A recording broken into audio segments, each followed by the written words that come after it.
All right, Adam, we're on. Great stuff. Great to see you, Sean. How are you? Yeah, I'm doing good. I'm excited.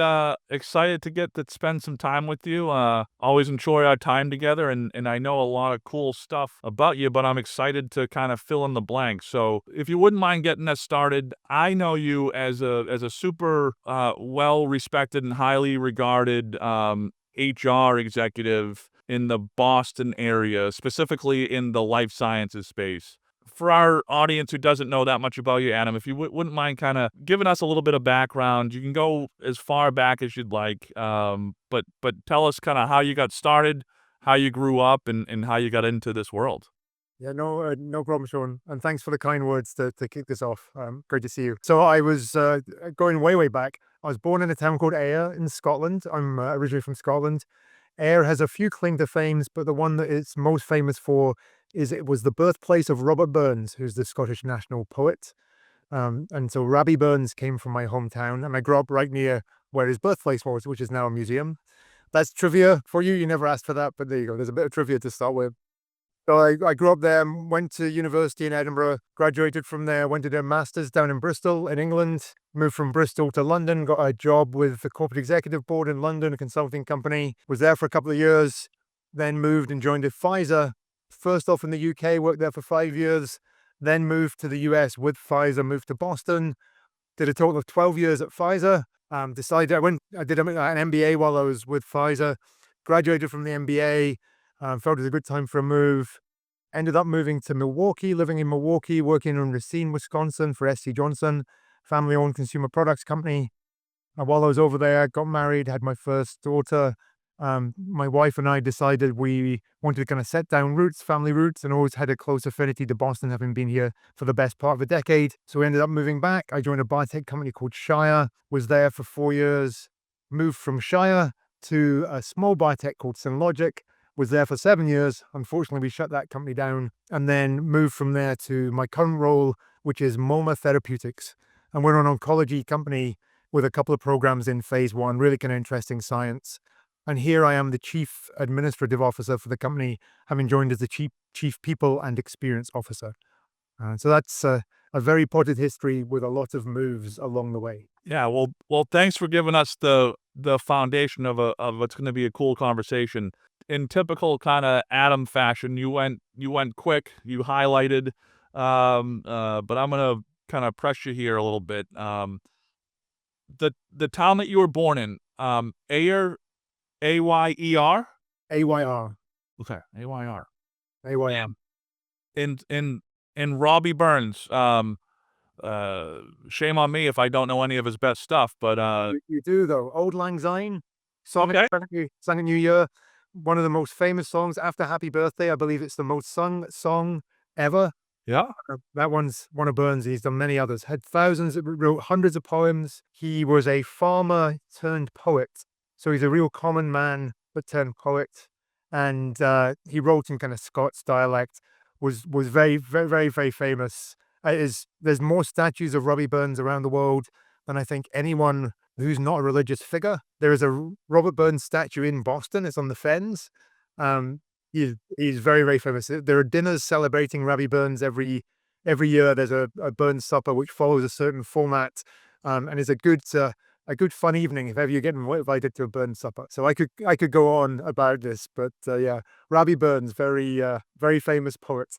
I'll send you some of his poetry, Sean. You will love it. Yeah, now, not that it really matters to me, because I put my foot in my mouth quite a bit, but now I'm wondering if the audience is going to be listening to this and be like, Sean Glavin doesn't know who Robbie Burns is? No, mate, there's no reason why you would. But if you're going to read one of his poems, "A Man's a Man for All That" is probably the first place I would start. A man's for all that. Yeah. All right. Before you went off to university, what were you into as a young boy? What did you like? What didn't you like? We would try to kind of figure out how people get kind of headed in a certain direction. I don't know if it always correlates, but it's always interesting. What were you like as a kid, Adam? So like many kids, I was into sports quite a bit. I started playing rugby at a very young age. I think I first donned rugby boots at about the age of 6. Wow. And I played all the way through my life till I was 40, which is not a bad rugby career. Many people give up before that. But I played rugby a lot, swam, biked around. I was into rugby enough, I'd end up playing 3 games on a weekend, some weekends. So I'd play for my high school, I would play for my local club junior team, kids team, and then I was big enough that I'd play for my club's senior adult team on a different day. So I would play 3 games in a weekend. How I ever did that, I don't know. I certainly was a lot fitter then than I am now. But yeah, lots of sports, usual things like that, and the usual kind of kid stuff growing up. Yeah, and Ayr is a town with a very big beach. It's on the water, and it's never good beach weather. We have Scotland's not renowned for the weather. It's never like 170-degree day in the summer. We think we're burning up. It's not really renowned for good weather. But we had a big long beach. Used to go down there a bit, fair bit, and kind of run around and do a bunch of other things. oh, that's interesting. Well, has it stayed with you, Adam? Like a question that would follow up to that is, what type of weather, like how warm would it need to be for you to consider it beach weather? That's a good question. I am fairly fair-skinned, so if I get too much sun, I tend to burn. There's not much between white and red for me, unfortunately, I don't tan too well. But yeah, if you're in the 70s here, it's nice, you can get down the beach, 80s certainly. Once you get down up into the 100s, it's getting way too hot for me. Yeah. So I think the New England versus somewhere in the South is definitely the right place for me. And for those, listening, on the podcast platforms, Adam's a big guy. I mean, we end up at a lot of events together. I'm about 6'3". I'm usually one of the tallest people there, but, Adam dwarfs me. How tall are you, Adam? You 6'6"? Just shy of 6'6", 6'5.5", roughly, yeah. Yeah. Yep. So, yeah, so the adult rugby team was probably after you, when you were really young, right? Yeah, I played a fair bit. I played over here. I had the good fortune of playing for a team in Boston called the Boston Irish Wolfhounds, and we had a pretty good period. We won the national championship, believe it or not, which was a good achievement. All amateur stuff, but just great fun. I think it breeds a lot around team spirit and teamwork. Rugby's a game that is one of the ultimate team sports, I always think. It pulls people from all walks of life. You can have lawyers playing next to painters, decorators, plumbers, anything else in between. And it's a game that you can't win on your own. It's not like a basketball, for example, where one star can make a huge difference. Star players obviously make a difference, but you need all 15 pulling together. And so I think it really does teach teamwork in a different kind of way to some sports. A question I've always wanted to ask, I don't think I've asked it, of you. Have you got your kids interested into rugby at all? No interest at all. I have 2 girls who are 12 and 10, and the thoughts of running around in the mud, rolling around and playing rugby is about as far away from the things they would like to do. So unfortunately, I didn't win that one. Yeah, but just hopefully at some point they at least take an interest to learning about it, so all your cool dad stories will at least resonate a little bit with them more, right? That suggests I have cool dad stories, firstly, Sean, thank you for that. But no, they'll tend to roll their eyes, when I start talking about rugby. I Sometimes they'll sit down and watch some of a game with me when it's on TV. It's rare I'll get them through a whole game before they get bored and run off and do something else, but, I completely understand that. Sure. So thanks for kind of telling us a little bit about your childhood. Tell us about the University of Edinburgh. What brought you there? What'd you study? Would love to hear kind of what direction push you there. Yeah, I studied law at university. I decided pretty early on I didn't want to be a lawyer, and then there are many reasons for that. Edinburgh's it's a great university, very traditional, very old, 100-year-old buildings, great city. And it was more the city than the university that drew me. I really wanted to go and live in Edinburgh, study in Edinburgh. I just had a phenomenal time, met some great people, still friends to this day. Like many people, it's typical you find people who've enjoyed their times at university, and I was certainly one of them. But I decided the program wasn't for me, and that's what led me into HR. Ultimately, was looking to do something that could build on the qualification I got, but was a bit more practical and applied than the course I'd done. One thing that sticks in my mind, it was a terrible I've mentioned the weather before, so you're gonna think I'm obsessed with the weather, but it was a really wet, cold, rainy November in my first year of university, and I was stuck in the library, the law library, reading the Royal Mines Act of 1464, which is the oldest statute still in place in Scotland. And we were reading it because it's the oldest statute still in place. And it basically says if you find gold under the ground in Scotland, it belongs to the crown, it belongs to the queen, which I've told you in about 2 seconds. But the statute itself is, tens of pages long, and we were forced to read it because of, just academic interest, because it's the oldest statute. We had to write a paper on it. And as I was reading it, I was just thinking, this is no practical application. Why am I doing this? And so anyway, I think my mind was made up pretty early that maybe being a lawyer wasn't for me. I now look at the job. My friends who went to become lawyers, the actual work itself is far more interesting than the study of it. But I was never taken enough to go from one and pursue it professionally. Well, I'm gonna put you on the spot and ask you a question. Have you or have you not entered the Royals Mind Act into ChatGPT or any of those similar platforms? No, the Royal Mines Act, as in a coal mine or whatever. Not M mine. M And I M I N E S. yeah, Okay. Royal Mines Act. But no, I've not entered it into ChatGPT or anything. No, I haven't. I'm going to. Um, well, that's interesting. And not the first person to study law in undergrad into gravitate, into the HR and people field. But I'm curious, Adam, when you kind of talk about the places you've been, Pfizer, SC Johnson, Shire, and then, obviously more recently some Logic and MoMA. That's a very specific kind of track or industry or focus. What got you into life sciences, into the pharmaceutical therapeutical world? What how'd you get started down that track? Yeah, the thing that runs through all of them, because SC Johnson's a consumer products company, so isn't really life sciences. But the thing that runs through all of them is, even at SC Johnson, I was the head of HR for R&D. It's been R&D throughout all of it, scientific R&D, and SC Johnson has regulated products, chemical products. There are similarities, although it's different to, obviously, to life sciences. My dad was a PhD biochemist, so I'm not sure whether that had any influence on me or not. He was a research scientist, but it was something where, science was something I was interested in, but I took a different path. When I got a job with Pfizer, I had been working as a consultant, and I was looking to move into an industry that really valued people, and I was attracted to R&D because, unlike let's say, manufacturing, where people are important, but oftentimes it's the process or the technology, with R&D, it's really human capital dependent. And that was something from an HR side I thought would be interesting. And so I was trying to look for industries where it would be really important that you had smart people who are working hard. And one of the features of all of them is, highly qualified, highly engaged, highly motivated, highly technical, oftentimes highly intelligent groups. All of that I thought might be an interesting place to be in terms of HR.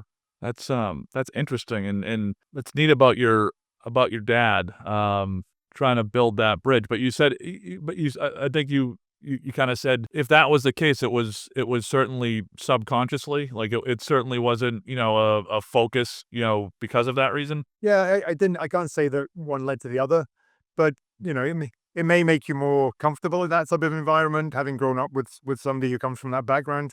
I don't know, that's hard to say, but certainly it was more around. I think that the role in HR varies considerably depending on your industry, or it can vary considerably depending on your industry.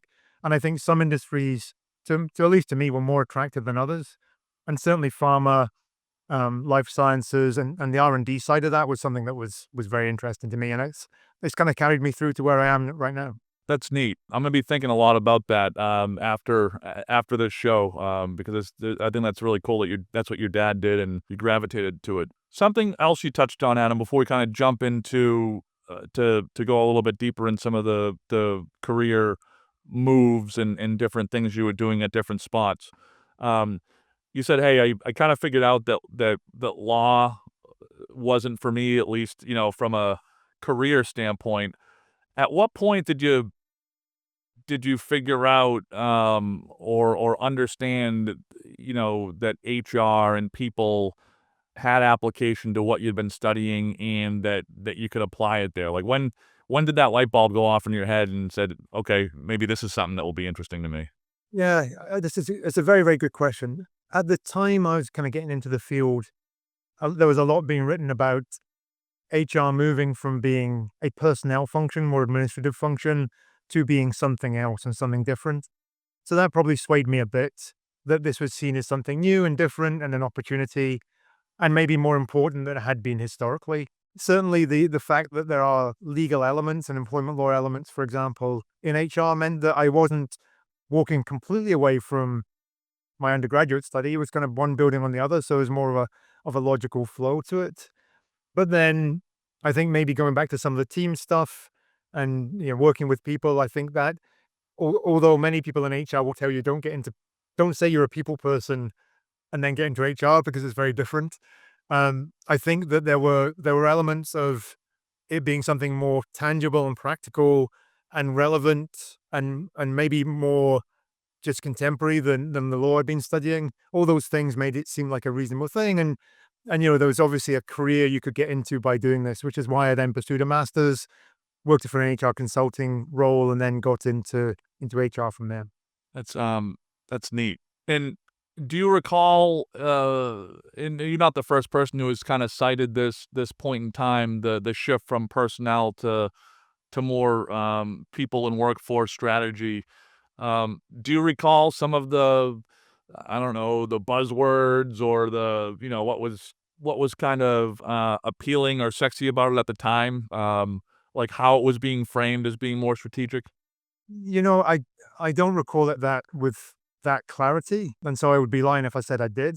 But certainly, this idea that the function had shifted from being more administratively focused to a kind of key business driver was the type of thing that was being written up at the time, and so it's certainly something where it sounded to be a lot more interesting, this new version of HR than the personnel had been. But I did a master's.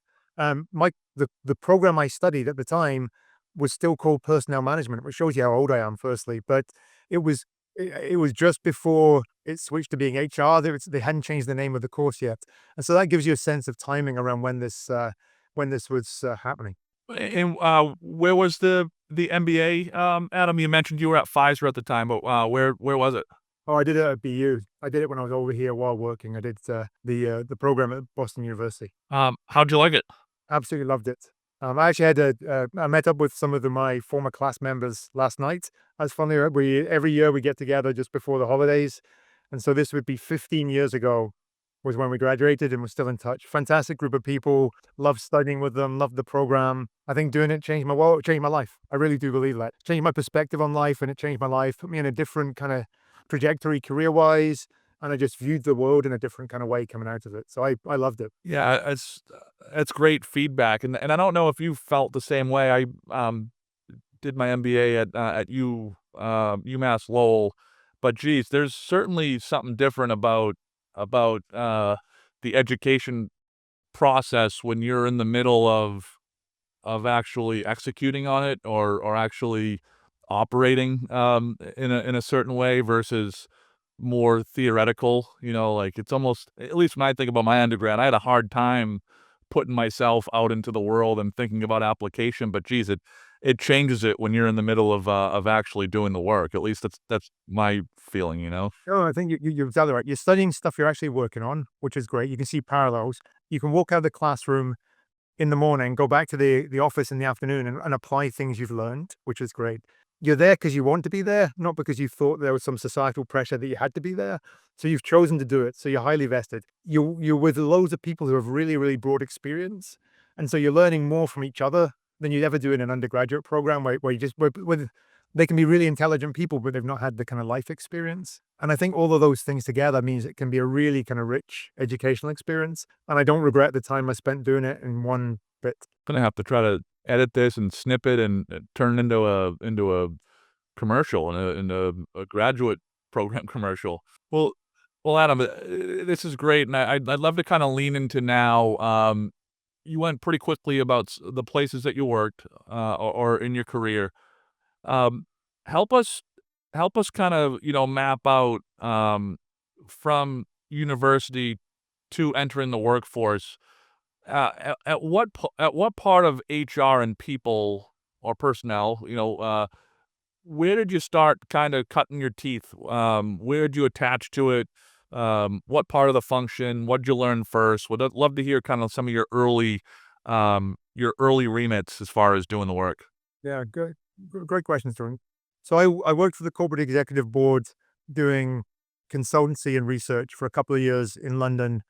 CEB is now part of Gartner, was independent for a while.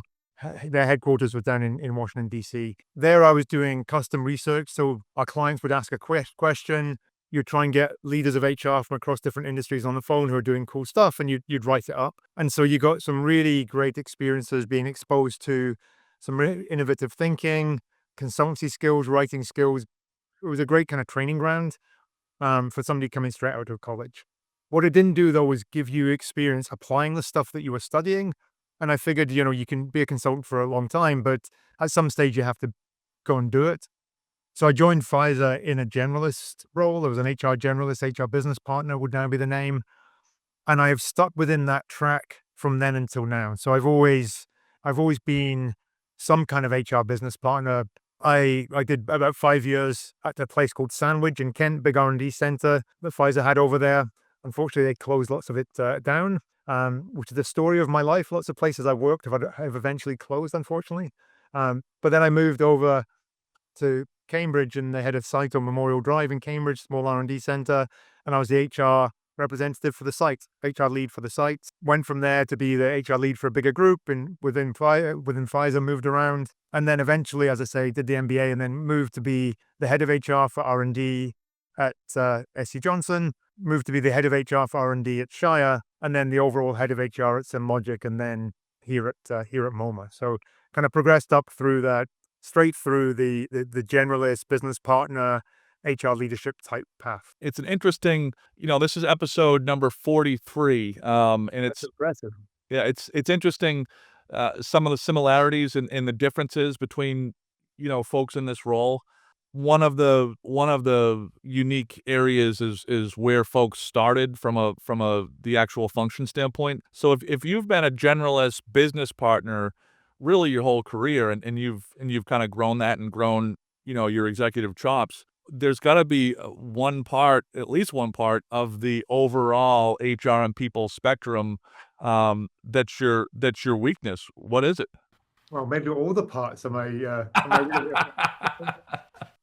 Oh, which one's your blind spot? Which one is the least exciting? I don't know. Which one's the bottle? What does they say about being a master of none? That's maybe that's it. I've had the good fortune of working with some phenomenal people across all the different spectrum, and I think that you work with somebody who's more on the learning side or the talent side, who knows every framework out there and can call it up like that, and they've read every book ever written on HR kind of stuff. I'm not that guy, and that always impresses me.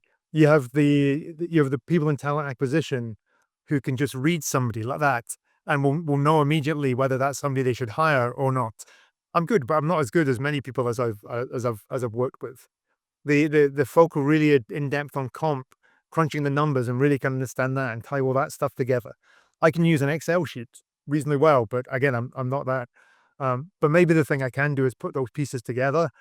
One, and then know when to pick up the phone to those people. Number two, because you don't have to do it all on your own. And it's as much, they always say it's as much who you know as what you know. And so as long as you know who to call for what, then you can always kind of call these people up.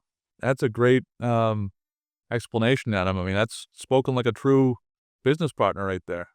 A part I want to lean into is on your stops is Shire, and Shire is one of those places. I don't have any direct experience with Shire, but it seems like one of those places that, I mean, shoot, just on the podcast, just off of the top of my head, Andy Dawson, Kelly Boucher, Ginger Gregory, like some really impressive people have come out of that, what I would call Shire HR and people tree. Can you tell us more about that? Is that a thing? Like it seems like it is. One of the things that I am very pleased about is if you look across the biotech industry in Boston and Cambridge, the number of CHROs that came from Shire is phenomenal, absolutely phenomenal. And I credit Ginger Gregory and the team that we had there for putting together a really, really good HR team, developing people, and credit those people with what's going on. So you named a number of people, but there's probably another, and I don't know the exact number, 15 or so, maybe 20 CHROs from who worked at Shire at the same time that I was there for the years I was there. And it was just great to see. We had a very, very good team. Company was phenomenal, great people.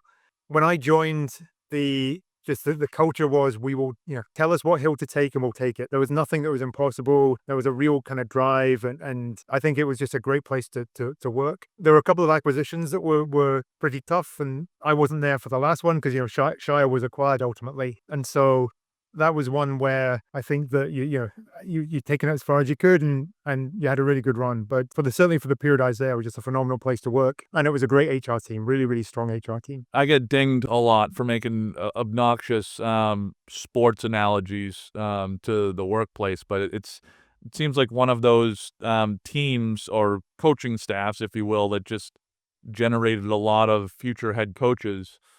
Are you still in touch with any of those folks that you were working with? Yeah, still in touch with most of them, many of them. One of the great things about HR, particularly in Boston, is the network is really strong and people help each other out. And so one of the good things just in general is through things like the Boston HR Council that you do a phenomenal job, Sean, running and getting the group together, and a bunch of other networks. You do see a lot of the same people over and over again. And if you're ever stuck on something, you need to think something through. The network and the community is really out there to help. It is a pretty powerful force. And it's actually one of the good things that came out of COVID, funnily enough, was that because you're all dealing with the same, no one had any idea what they were doing, and you're all dealing with the same stuff at the same time. One of the few really positive things to come out of COVID was the HR communities got a lot stronger, a lot more collaborative. You got to know a lot more people, and that has actually continued through to this day. So that is a positive. There weren't many positives out of COVID, but that was one of them. Yeah. Well, thanks for saying that, Adam. And yeah, I agree. Geez, pre-COVID, even this, what we're doing right now, was a little unique and kind of awkward. Now it's kind of right as rain. Yeah. Um. Well, all right. So he- here's a question I'd love to kind of spend some time with you on. Really cool career. You just talked about your time at Shire and some amazing people. At what point at what point did you have in your head that you'd like to lead the function, somewhere, like top of the house? At what point in your career did you realize that? And then, what, if anything, did you do to kind of make that happen? So that's an interesting question. I don't think that was my decision point, and I hadn't really thought about it until now. So I was working at Shire and I moved to Synlogic. And Synlogic, when I joined, was 42 people. And the the company was just going from research to being research and development, which is a big kind of cultural shift. It was just about to go public, which again can be a big cultural shift. But my decision wasn't, I want to be the head of HR there. My decision was, I wanted to work in a small company and have the experience of that kind of startup and going through the phases in a biotech. And by almost by default, by doing that, because I was already relatively senior in Shire, as I reported to the head of HR there, the only way to do it is to be the head of HR. So I would say my driver was more around the type of work in a small company and really seeing how that worked and getting exposed to venture and taking a company public and a bunch of other things. That was really my decision, rather than this thing to say, I'm doing this because I want to be the head of HR. I appreciate that perspective. Did any part of you was any part of you anxious, scared, nervous that there was something that you hadn't experienced from the true top of the house? Was there anything that you felt like there was an element of the unknown, or did you feel prepared for it? So I thought I could do the job. The board of Synlogic didn't, funnily enough, because I had to interview with them 3 times and they turned me down twice. So, and the reason was they thought I was too much of a big company guy. And at the time, I didn't really know what that meant. But having lived in a smaller company now for a long period of time, there are certainly differences. And I think I adapted pretty well. But I had the good fortune that I knew the CEO then, JC Gutierrez Ramos, fantastic guy. He was very supportive and he put me in front of the board a couple more times. It took that to convince people that this would be a move that would work out. But they thought I was too big a company guy, which I can, in my experience, had all been big companies, right? Pfizer was 80,000 people to 140,000 people in the period of time I was there, and Synologic was 42. So how does one relate to the other? It's going to be very different. And I guess just to go a little bit further on that, Adam, any any part of that journey, any part of did you say, "Oh, I guess that's what they meant because this is a little bit different." I think it took me a while. I probably realized after I was in the job a few months of what they'd been saying. Not because I felt that I'd run into problems, but just you suddenly you get that kind of aha moment, I think, of, oh yeah, maybe there was something to that. Yeah. Uh, but yeah.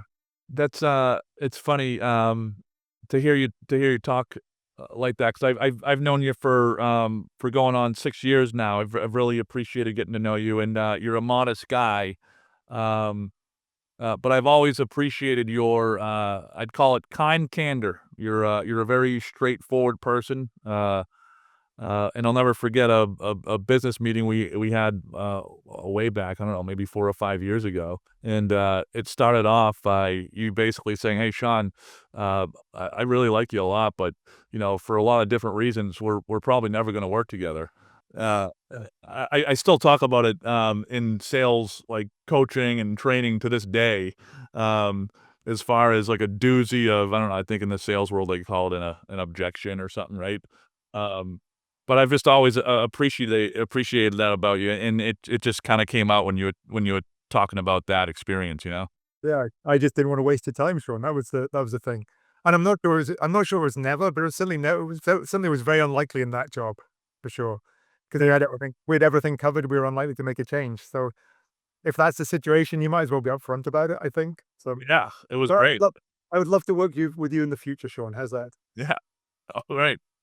We got it recorded. So tell us a little bit about your current role, Adam. It moved from chief people and culture officer to chief administrative officer. Do I have that? Or I'm sorry, chief people and experience officer That's right. Yeah. to chief Yeah. administrative officer. Yeah. So like many people in small companies leading HR, you do a bunch of other things besides. So from day one here, I've led the HR function, but also covered facilities, lab operations, facilities and operations, administration, communication, IT, and a bunch of other things besides. And so the title is really just reflecting it's a broader role. And I'm not really I don't think titles should matter so much, but sometimes, particularly when you're dealing with people externally, you need one that fits the other. Otherwise, you're talking to a contractor to do something here. It's like, why am I speaking to the HR guy? What's that got to do with things? And so I think that the title now is probably more reflective of all of the breadth of the role, particularly given things I cover like legal and communications and the like. But yeah, so it's an HR plus other things job, and I think there are many HR heads in small companies like me who do that kind of HR plus job because you need somebody to lead those functions, and there's not necessarily other people better placed to do it. Is it the first time you've had a role this broad, relative to that, that many kind of functions? Yeah, I covered many functions in Synologic before. I covered many different functions off and on. So, for example, at one stage, legal reported to me. I hired a VP of legal. We trained up to be general counsel, and we split the role back out. And I think one of the things that can be really important in a small company is people who are willing to take stuff on and willing to give it away. I always like that when I'm discussing a leader and they've been that kind of person who's taken something for a period, but then not wanted to build an empire, be willing to give it away. I think that is incredibly important in small companies because things change so quickly, and you get to periods when there's a gap. You need somebody to fill the gap, and it's great to have somebody to say, "Look, I've never done it before, but I've got it covered for now." But the moment you want to move it off to somebody else, I completely understand. And so I've always tried to kind of live by that rule. That's super, helpful. I mean, it answered my next question. I just came from lunch, before the recording with somebody in the chief administrative officer role, and it was his first time in that role, and I was gonna ask you to share some of your words of wisdom, but you just did, essentially, look over it until you can find someone else to look over it. Yeah. You must have nice long lunches in your line of work, given we started this at 3 o'clock, Sean. That's very nice. A little bit of driving involved, but yeah, it was a long lunch. We've joked before off air, Adam, about, my eating prowess, so, It certainly wasn't rushed. Oh, very good.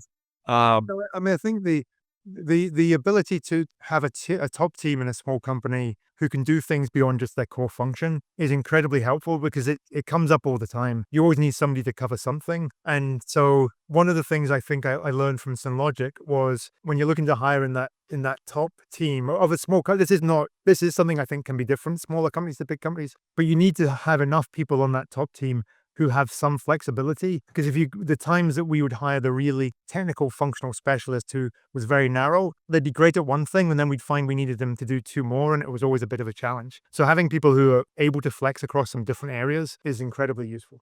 so kind of the last part of the conversation here, Adam. I'm excited about this because um, I'm fascinated by by your personality. You really have a lot of good balance. Like I consider you to be kind of a traditionalist or kind of fundamentally sound, but also we talk a lot about kind of futuristic things and looking ahead to the future and how things might change. So we've talked a lot about kind of your background and kind of the current um, uh, position, but with so much going on in like I guess like HR technology, people technology, technology in general space, like how are you thinking about this work moving forward? And how do you keep your eye on the ball while still having to execute today? Like how do you think about that? Yeah, we're clearly at an inflection point when it comes to AI. I'm not saying anything there that millions of others have not already said. I think we're at the bottom of the S curve of technology and it's about to explode or it's already exploded and we don't know how it's going to go. And I think there is a battle to be had, a philosophical battle maybe to be had about, does AI augment people or does it replace people? And that will be different, I think, from company to company and industry to industry and role to role and discipline to discipline. But I think that how it is used and how it kind of pans out going forward is going to be incredibly important to how things develop, obviously. And then what happens to if it is replacing people? What happens to those people who drop out? How do they get moved back into roles? Or what do they then find time to do? And then who controls the AI and therefore who controls the money coming from it? And how is that distributed? Those are all questions well above my pay grade for sure. But I think those types of questions will determine how things go forward from here. Yeah. Um, it's an interesting one. I probably talk about it. I definitely talk about it every day. And multiple times a day, usually with multiple people, of your peers. I guess the fascinating um, part to me is just how um, how different everyone's experience with the technology is, and like their own prowess and their own, I guess, eagerness or lack thereof to push forward, from an enterprise level, I guess is the way I'd say. Like, how do you think about where you want to be on that curve, Adam? And like, how do you make it resonate with others? I think I do think AI is something that you can't ignore because we're all using it even if we don't think we are. Every time you run a search nowadays, AI answers come up, right? The large language models are generating tons of stuff and it's all happening behind the scenes. So we're already adopting AI. We just may not be doing it consciously, which is probably in many ways worse than actually thinking it through, right? You want to be conscious about doing it. I work for a relatively small company, so we have tools we have developed for the research groups. We are doing a lot of data manipulation with AI tools. The team here has been great at doing lots of different things like that, but we kind of have our needs covered. We don't need a big enterprise strategy because we're not a big enterprise. So I would have peers who are the heads of HR in much larger organizations who are really having to think through this in a different way. And so I think we're comfortable following some of the real leaders, but I don't think you want to fall too far behind. I think it's here to stay. So you have to do something around it. And the more you can familiarize yourself with the tools that are out there and what it can do, I think the better. Well, I'm gonna put you on the spot again. Do you use it at all in your personal life? I use AI. Well, I mean, firstly, we're all using it in our personal lives, um, but I will use AI to generate things potentially. Whatever you're doing at home in your personal life. But no, I try and not use it too much. I haven't necessarily found the use cases at home to be as strong as maybe the use cases at work. But I'm sure there'll be many people who are listening. Assuming anyone listens to this podcast, I'm sure there'll be people on there saying, "No, you should be doing this at home. You should be doing that at home." Well, I got to go one for you because this is something that me and you chat a lot, that you and I chat a lot about. Um, so I'm a, I like to work out. Sometimes I'm hot, sometimes I'm cold, but I try to stay consistent with it. But left to my own devices, I will do similar workouts all the time, and then I'll look back on the week or the month and say, I didn't really challenge myself. I just did the workout that I'm best at, which is not, but that's not the premise for working out, right?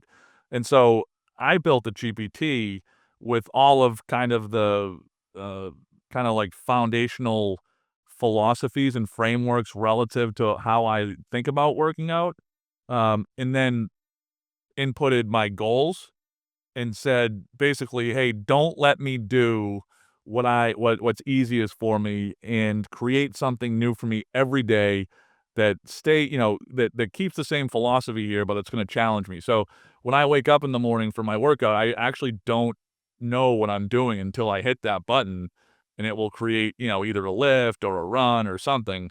It's been pretty cool. That's very impressive. Yeah. I can just I use workout DVDs, so I have a similar type of approach, but it's already done for you. So you just buy, I bought it off the shelf before you hit play, and away you go. So it's similar kind of endpoint, but different way to get there. Wow, can you imagine how this is gonna age? Yeah, Adam, I just told you my GPT I built. You just said that you, use workout DVDs. I know, it's not going to age well. I think it's so. A funny thought, Sean, popped in my head as I was thinking about, I was going to come on the podcast with you. Yeah. So, do you remember the Beatles? I'm sure the band, the Beatles. Yeah. Yeah, they land in America, hordes of screaming people, Beatlemania hits. Do you think that when you think about that, do you think it was a long time ago? For relatively speaking to me, it does I do think it was a long time ago because my mom was a huge Beatles fan, and when I put those 2 things together, and just in my head, generally speaking, I say that's a long time ago. A long time ago. Yeah. Think of the grainy pictures of the Wright brothers flying. Do you think that's a long time ago? The first flight of the Wright brothers. Yeah, feels like a really long time ago.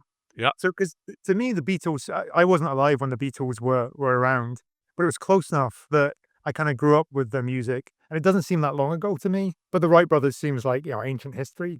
But it's roughly the same period of time from us to the Beatles hitting the States to the Wright brothers, right? And it's roughly 60 years. And I wonder whether if you'd asked the Beatles flying over to the States for the first time, whether the Wright brothers were a long time ago and how they'd have thought about it. But what's it made me because it was your question about AI. It just made me think about, if the Wright brothers to the Beatles is 60 years, where will we be 60 years from now as in that space of time, given the pace it's moving at, given the speed of change, given all the other things that are going on. And it just suddenly made me think about, 60 years from now, I probably won't be alive, but the pace that things are going to go and how much that will have changed. And yet 60 years can seem like not such a long time ago because, the Beatles had planes, they had cars, there were TVs, there were all this existed at that time. And so it's just kind of funny when I think about where the world might be in 60 years' time. Yeah. It like, almost like the unit of time measurement, like, maybe isn't the same as it was before, right? Yeah. Yeah, it's certainly time is, the concept of time is relative. It doesn't If you're doing something really interesting, an hour flies by. If you're sitting waiting to be called by the doctor, every minute seems like a lifetime. So it's, it depends on somewhat on the context. But just I don't know why it popped in my head, but this unit of 60 years just popped in my head. And I think about how much the world's going to change with all the AI programs over the next 60 years. It will just be phenomenal. Phenomenal. Yeah. 60 years. 20 2085. I'm gonna think about that. So, Adam, I would love to kind of this has been a lot of fun. We'd love to kind of finish on the pod, with kind of like an advice segment. A lot of the folks that have followed along are either early on in their, HR and people career, or either you still in school and considering, jumping into people in HR. A question that I've gotten sent in a lot is, if someone was going to really focus on, getting into HR and people through this application of AI or generative AI, what should they be thinking about? How should they be thinking about it? I know it's a tough question because it still really is new relative to how to operationalize it within an organization, but any guidance there or any just kind of food for thought, relative to that question? I'm not speaking from having given this a lot of thought, but I think if you were looking to have an HR AI career, the number of dedicated roles right now is probably relatively small, but the number of dedicated roles 5 years from now will probably be relatively big.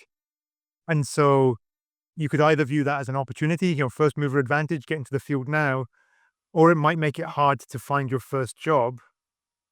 And it might be easier to start in a more general HR career with some interest in AI, or start in an AI career with some interest in HR and bridge from one to the other. Because careers are not necessarily linear in nature. And so I've not looked at AI or HR AI jobs, so I have no idea. But my sense might be that you might need to do something first right now before you get into it. But you could find yourself if you did that, and you could get your way into it through something else, in a few years' time, there could be an explosion of these types of jobs, and you could be very, very well positioned. Yeah, that's great advice, and it's interesting, a lot of articles out there because of the connection between Gen AI and some of the people functions. You've seen a lot of larger companies create, actually a chief administrative role that ties the technology and the people function together. That's a unique kind of, framework that you're starting to see a little bit more of. Absolutely. Moderna's famously done it. Yeah, I'm not saying that the roles don't exist. I was just thinking in terms of total numbers, it's probably fledgling now and very well established 5 years from now. So it, people could absolutely have a shot at it and get in and be very successful. But it might be that you need to just do something more core to one of those functions first, get the skills, then move across. All right. Well, last question here, Adam, and I'm fairly certain you're gonna hate this one, but I gotta ask it. Somebody in the audience listening says, "Wow, that Adam Thomas guy, what a cool career. He's done some really neat things. He's been to some really neat places." What's like the core summary or tidbit of advice that when you look back on your career has helped you get to the certain places you wanted to go, that you would share with this audience or this person that's thinking about it? I think for those who are starting out in any career, more junior in their career, but probably applies to lots of different people. So, I mean, one thing I'd say is volunteer for everything when you're in the workplace. Put your hand up. Always be willing to take stuff on. Um, I think the more things you even if you don't necessarily you haven't done it before, you will learn a lot by doing it. And I was always the person saying, "Yeah, I'd be happy to give that. I'll give it a go. Right, I'm willing to take it on." I moved from the UK to the US with Pfizer because I was willing to do it, right? And I made it clear I'd be interested and put my hand up to do it. So I think that would be one. I think reliability is your ultimate currency in work. So if you're reliable, hardworking, and you deliver, right? If you're reliable, people want to work with you because they know you're going to get the shit done. So, don't be flaky. Make sure that make sure you deliver. I think that's good. I think work with great people. I know that's an easy thing to say, but I've had some people, mentors in my life, sponsors who've really made a difference in terms of my career. And I think that is one. Most careers are not linear. There's a handful of inflection points that put you in a different position career-wise, like a big jump, and then you kind of incrementally move, then another big jump. So don't be afraid to take those big jumps. Oftentimes people talk themselves out of it. More often, unfortunately, female rather than male employees will talk themselves out of a big jump because they haven't done it before.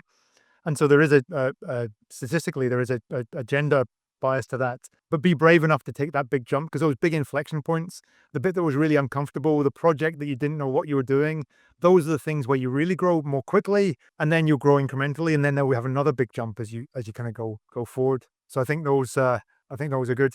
And maybe be respectful of people's time. If you're never going to work with them, never going to buy anything, tell them to their face. Maybe that's one of the things. Yeah, and never lose the human touch. Never always connect with people, build your network. Always get back to people, be kind to people to the best you can. It's very hard to get back to every sales call, unfortunately, although I would like to, but you just can't do it nowadays. But certainly, honor your commitments, follow up with people, and make sure you kind of keep things moving forward. Adam, this has been a ton of fun, man. I learned a lot. I knew a lot about you before, but this is really great. I appreciate you joining us on the show. It's been a blast. Thank you for having me, Sean. It's always a pleasure to see you. I really appreciate your time this afternoon. And hopefully the folks listening in have gained something from this or found it interesting. Yeah, I hope so too. I think they have. Well, thank you. Great stuff. Thanks, Sean.